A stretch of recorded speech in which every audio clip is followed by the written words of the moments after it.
Okay, so welcome back to the Games Beat for 2025, the year of Majora T, my channel, and many other channels, actually. I have way too many channels now, but I'm going to show off a couple new ones that I opened.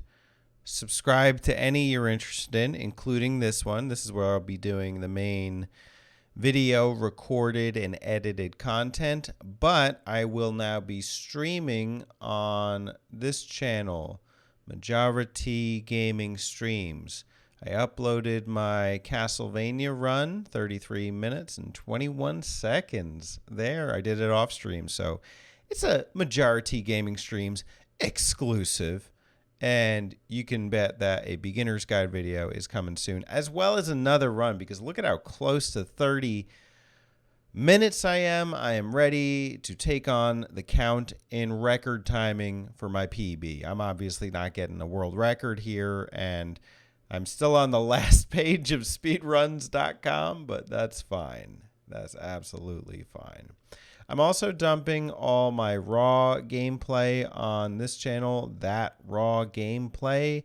No commentary, no nothing, but you are free to use it for any videos that you like. I've already scheduled at least one video upload every day for the next week, and some of them are full playthroughs, some of them are not. Some of them are just gameplay. But of course, attribution is appreciated where possible.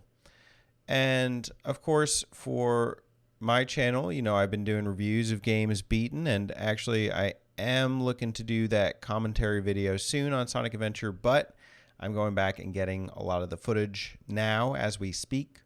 And so that's taking a little more time.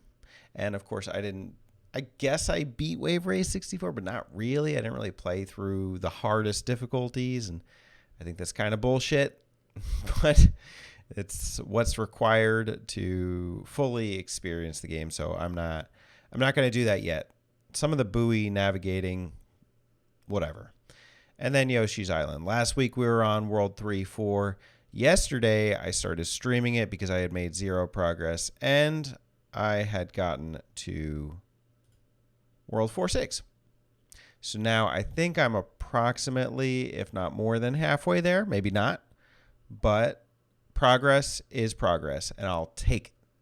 I also said I'd be starting Castlevania Area of Sorrow. I did not lie. I did. I started it, and it was really good, and I was not in the right headspace.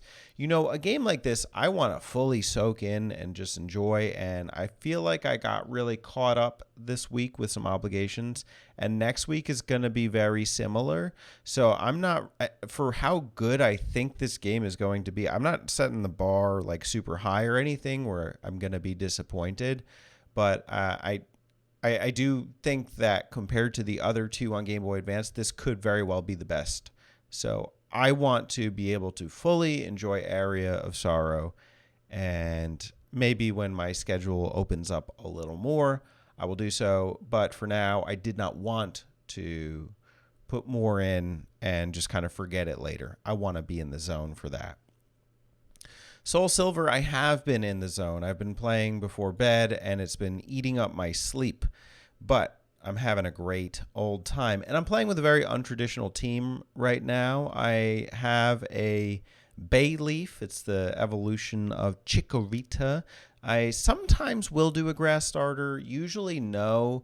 I tend to think the water types and the fire types outclass them, which they do for the most part. There are a couple exceptions. I think Sword and Shield, I really liked Grookey, and I think in Gen 3, I would probably go Trico half the time. I think that line is pretty cool.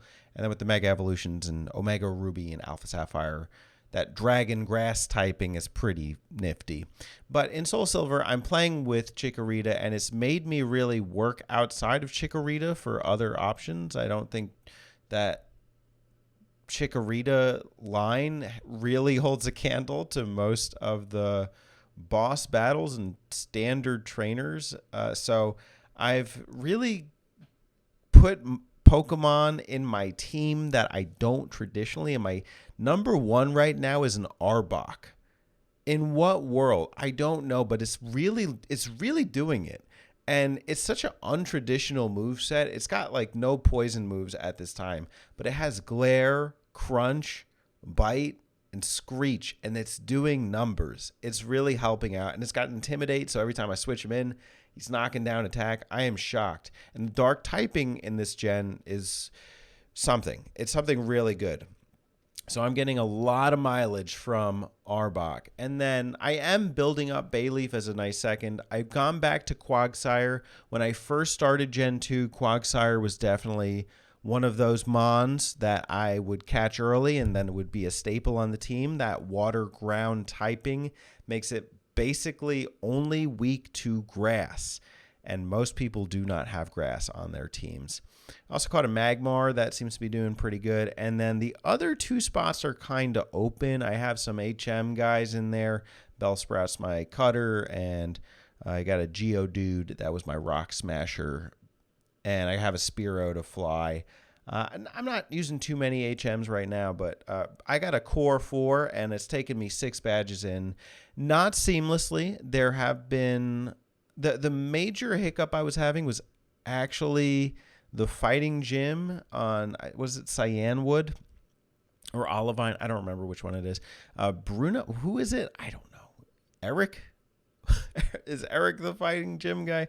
Well, he gave my team a bit of a run, but I took out the Poliwrath no problem with my Arbok, and the glare technique is just super helpful. I also ran into an Entei at this point without having finished the game. Of course, I couldn't catch it with my moveset and my limited Pokeball collection, but I was really excited to see it at that point. And, you know, another thing about this gen is it's always been heralded as one of the greats with the greatest remakes and maybe one of the greatest iterations. And in the past, I think I've really struggled with that. I just happen to really like Gen 1 and Gen 3 probably a bit more, and some days Gen 4, but I'm really seeing it playing on the DS, especially after coming off of, gosh, what was it, Diamond, and having to do that cute contest, and there's really nothing like that in this game.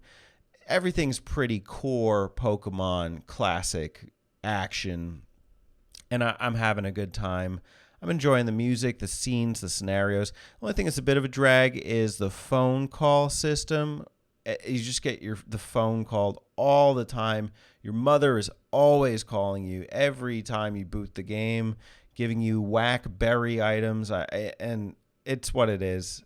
I just kind of accept it. It is beneficial to take the trainer numbers. One of them gave me a Thunderstone, so you know, the Soul Silver, I'm feeling the soul.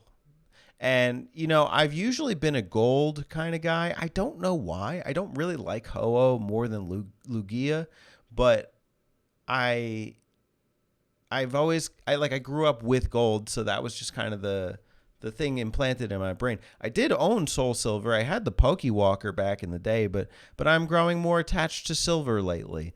So it's a new appreciation of mine. Okay, great. So that's my little Pokemon update for the week. Most of this is Pokemon related. It's a Poke Week. Great. So next week, will I be keeping Super Mario World 2 Yoshi's Island? Yes, and I'm going to be streaming on Majora T Gaming streams probably not long after I post this video, and I would like to do some more. I was thinking like NES games, SNES games, and maybe that Sega Genesis collection, and also maybe Castlevania 2. I might try it. I'm hesitant, but I'm willing. So there's that. So I'm not going to say that on here. Yoshi's Island is still kind of like the bedtime game, but even that kind of fell by the wayside. I didn't really play it when I was off stream, so I'm not sure. But I will say, as far as stream games go, I'll put them in italics. Super Mario Kart is one. Castlevania 2 is another. And then I also, for Sega Genesis, I do want to play Thunder Force 3 again. It's not on the collection, but I own the Sega Ages version. That could be cool. On Xbox Series S, I hate to say it, but I have to drop Area of Sorrow for now. I will come back to this at some point, and I'm going to play Rockstar Table Tennis. That's an odd pick, right? But I do play table tennis, and I'm doing a tournament this week for a little school event. So I want to experience it. It seems to have high reviews and decent physics from everything I'm reading. So that's something I would like to experience at some point, just playing off the cuff. And I will be going through for gameplay footage for Tails and Knuckles. I do have full playthroughs of Sonic. I want to say Amy. I don't. I have gameplay for her. Supersonic, Gamma, and Big. So Tails, Knuckles, and Amy are really the only three I need the full gameplay footage for.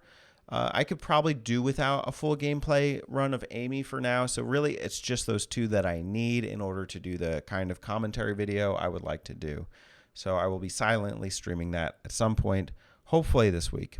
And then for Nintendo DS, Pokemon Soul Silver, I'd like to beat the Elite Four this week. Definitely going to happen. There's no question about that. Unless I get really caught up raising another teammate. And then I'm not sure what else I would like to play on Nintendo DS. I'm able to play a lot through means. But if there's anything that you would suggest, I want to know what Nintendo, we'll say community DS title. Just suggest one to me, and I'll open my mind to it, because I'd like to open those horizons. And I'd like to add more games to this list. I think I'm at 14 for the year, and I do want to get to 15 before the end of March. So Soul Silver is looking like that title. And then one of these stream games as well. Cheers. Go beat some games, y'all. Have a great week. Toodaloo.